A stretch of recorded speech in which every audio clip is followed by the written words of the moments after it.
do salário e maternidade para micro e pequenas empresas. A repórter Maria Neves nos conta o que pode mudar. A Comissão de Finanças e Tributação da Câmara aprovou o projeto que permite às microempresas e às empresas de pequeno porte descontar o salário e maternidade pago às suas funcionárias de qualquer tributo federal. A única condição imposta pelo projeto é que essas empresas recolham as contribuições e impostos por meio do sistema de escrituração digital das obrigações fiscais, previdenciárias e trabalhistas, conhecido como e-social. Como esclarece a relatora, a deputada Laura Carneiro, do PSD do Rio de Janeiro, o texto original do Senado, que é de 2011, determina que o salário maternidade seja pago diretamente pela Previdência Social. Na Câmara, a proposta foi alterada para prever que o benefício continue sendo pago pelas empresas, mas com a permissão para que os empregadores possam abater o valor do benefício de qualquer débito tributário. Laura Carneiro explica ainda que as empresas... Boa noite, vou pagar no débito.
Agora, né? O outro destaque do nosso card da semana foi a contratação da Marlen Reusser pela Movistar, que já tinha se mexido bastante, tinha anunciado vários nomes jovens, tanto no feminino quanto no masculino, Paulo Castrilho, Tota Magalhães, Cat Ferguson.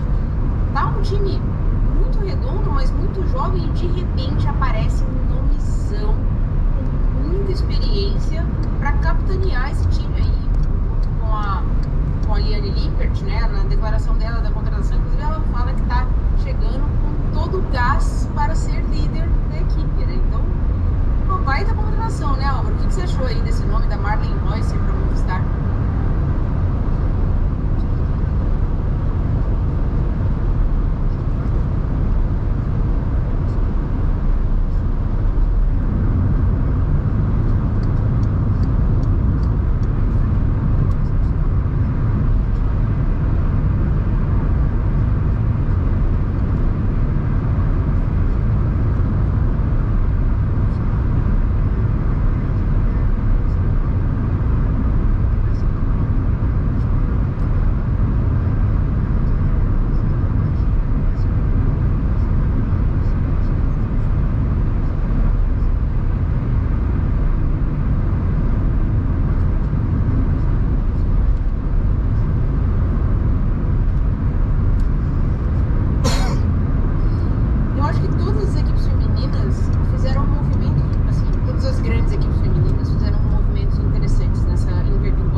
Pareceram todas muito bem pensadas e muito alinhadas com a dinâmica da equipe, com a cara da equipe, pra gente falar assim, né? Então, se a gente pensar, a Works tem hoje excesso de líderes, vamos colocar assim, né? Tem a Lotte Kopeck, que anda em todo e qualquer terreno, já mostrou isso mais de uma vez, sobe montanha, ataca, anda em clássica, pista, gravel, assim, onde jogar com a Lotte Kopeck, ela é uma líder natural da equipe. Anna van der Breggen voltando, provavelmente, para ir para essa linha das clássicas mais importantes, mais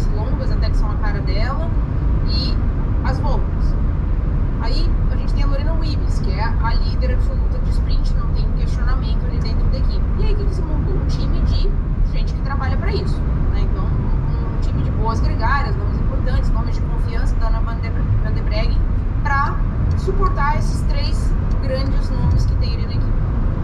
Canyon SRAM era um time tradicionalmente jovem e que anda muito no ataque, mas estava sem muito suporte enquanto volta, né, para a Cássia, né? Então, assim, estava gastando Antônia, Nive, Ricarda para trabalhar ali para a Cássia, mas não estava um time muito completo. Eles não tinham uma sprinter de ofício, por exemplo, e acabaram de trazer quem? Chiara Consoni, direto da UAE, que é uma sprinter que tem se garantido, que fez bons resultados esse ano, que inclusive furou a Wibbs uma vez esse ano. Então acho que, tirando a potência da Lorena Wibbs, que é absurda, depois a gente tem ali Mariane Voss, Lotte Kopeck, a própria Blanca Vaz no segundo patamar. A Chiara Consoni hoje está nesse segundo patamar também, é um nome que chega para agregar bastante na SD Works, na Canyon SRAM, assim como a Cecília Ludwig.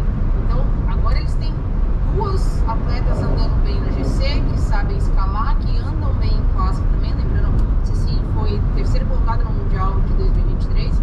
Então, assim, a Canyon SRAM, pra mim, tá com cara de uma baita de uma equipe estruturada pra brigar por qualquer coisa, né? Aí a Lidl Track tá sem um nomezão, que tinha o da Elisa Lamborghini, que saiu, mas ainda tem uma sprinter muito forte, que é a Elisa Balsam, que também tá nesse patamar 2 ali, ou talvez até um ali pertinho da Lorena Wibbs. E vários outros bons nomes, né? Então, Shiri Monroy, Reiane Marcos, que veio pro time, né? Então tá com várias co-líderes ali para potenciais voos. Agora a Movistar fez esse movimento. Então tinha várias jovens, trouxe 1984 no masculino lá com o Greg LeMond. Então, olha a diferença, a gente tá falando de 40 anos de gap de nível salarial.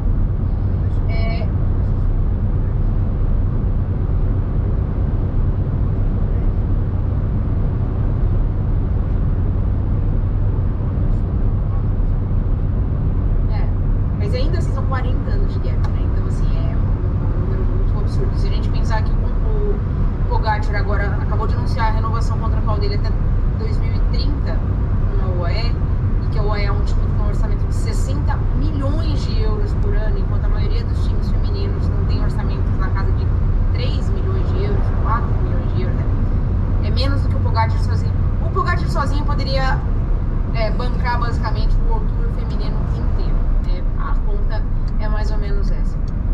Então, é importante que ainda estejam acontecendo essas movimentações. Elas são possíveis sim, porque ainda tem essa diferença salarial e de custo das equipes. Então, dá pra você pensar, eu tenho um time, eu preciso que ele fique bom. Dá pra trazer um grande nome. A UAE tá fazendo isso. Pegou um grande nome e aí acabou trazendo nomes acessórios pra trabalhar pra ela, né? Pra Elisa Lamborghini.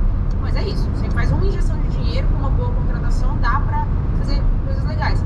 Ou dá pra trazer vários nomes, que é o que a Trek fez. Então a Trek abriu mão de ter um medalhão na equipe e com isso distribuiu a verba ali, porque ela não deve estar pagando barato pra uma Shiri, pra uma Reiane Marcos, com certeza.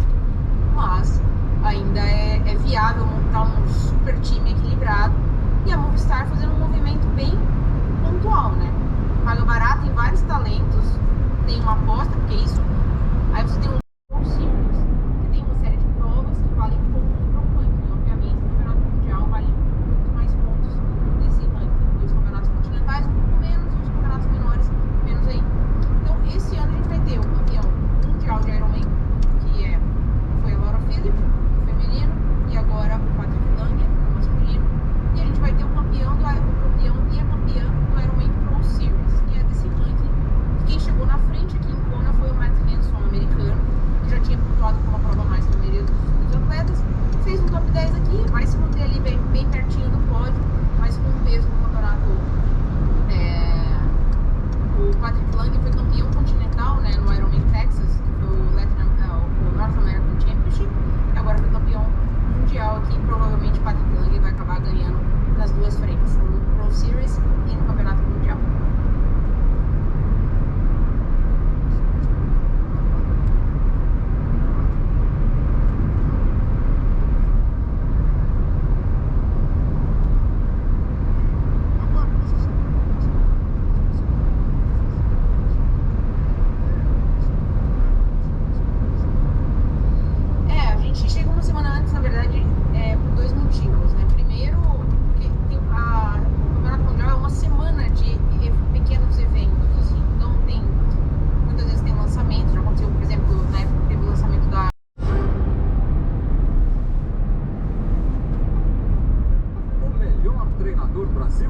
ou o mais polêmico? 5 vezes campeão brasileiro, 10 vezes encrenqueiro, o bad boy do banco de reservas, o mago dos grandes esquadrões. Sem freios, sem amarras, o grande símbolo recebe Vanderlei Luxemburgo da Silva.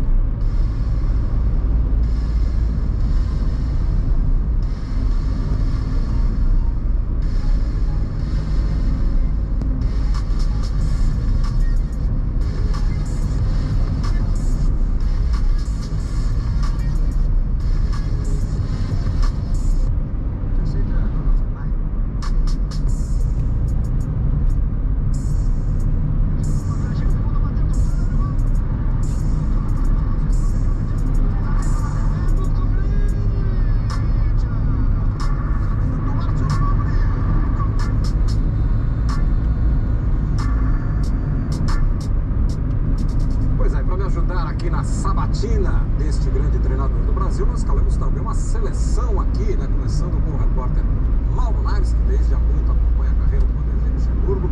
Do lado de cá do Globoesporte.com, nosso Martinho Fernandes, Bárbara Coelho, apresentadora do Esporte Espetacular, Casão, nosso Casa Grande, comentarista da TV Globo, do Sport TV, Marcos Uchoa, que além de ser um gênio da reportagem aqui do esporte, transita por todas as áreas. Estamos aqui roubando do jornalismo do Grupo Globo, Roberto Movadei, que por muitos anos foi correspondente internacional, está baseado agora aqui na Globo de São Paulo.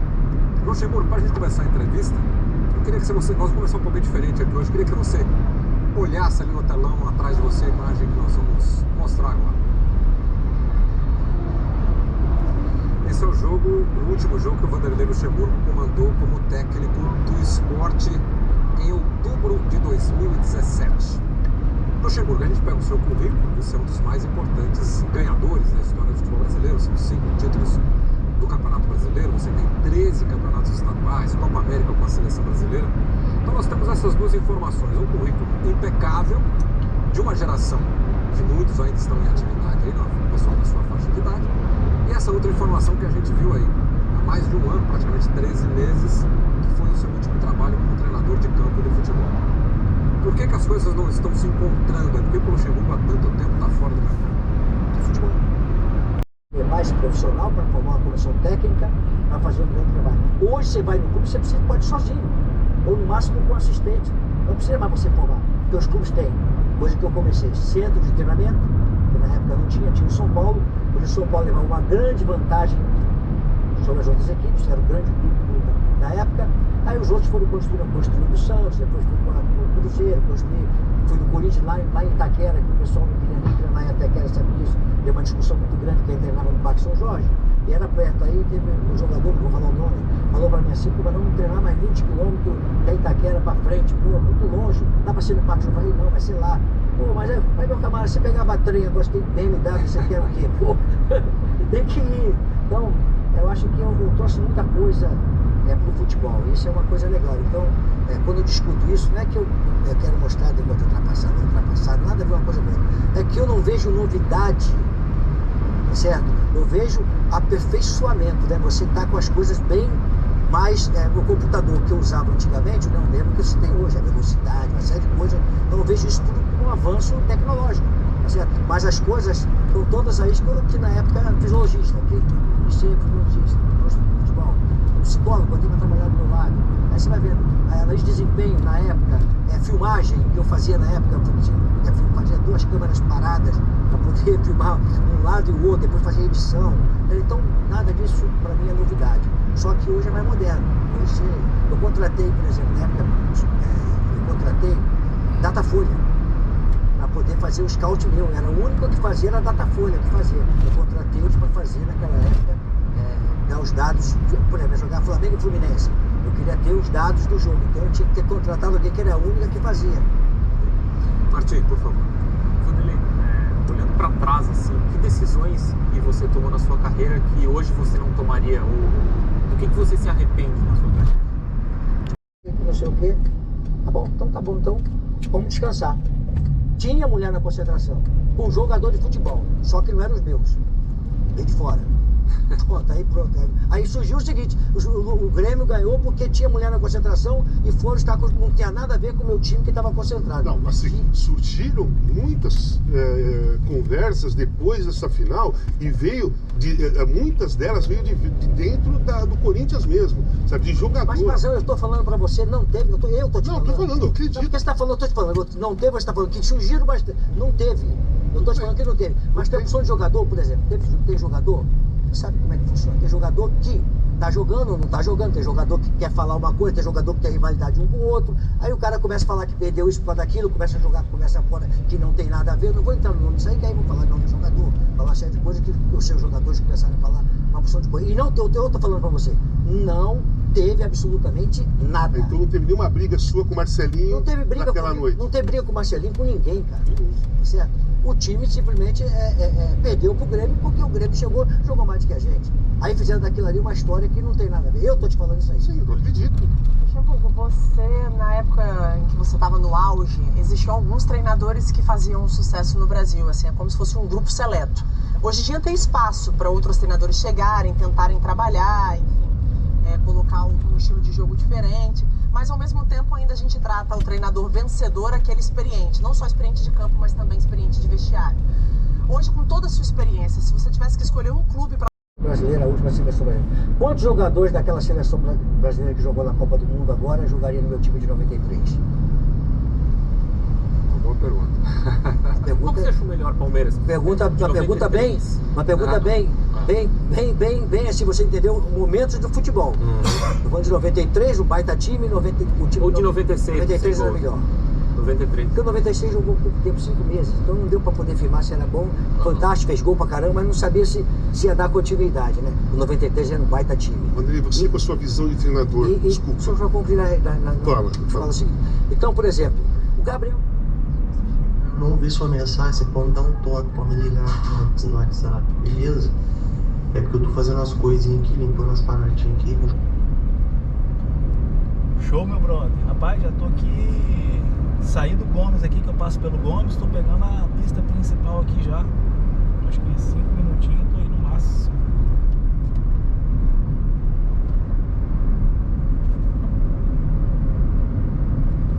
Jesus, excelente jogador, né? Meu ataque era Edmundo, Evaí, Edilson, e aí? Não dá pra ir. E não foi na Copa do Mundo. O Evaí, entendeu? Eu queria que você desse uma nota de 0 a 10 ao Tite e explicasse por quê.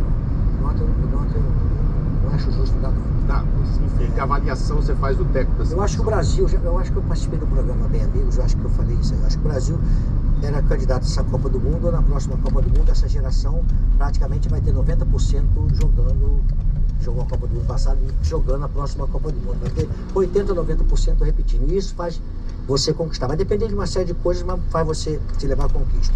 Por exemplo, eu recebo informação do meu assistente.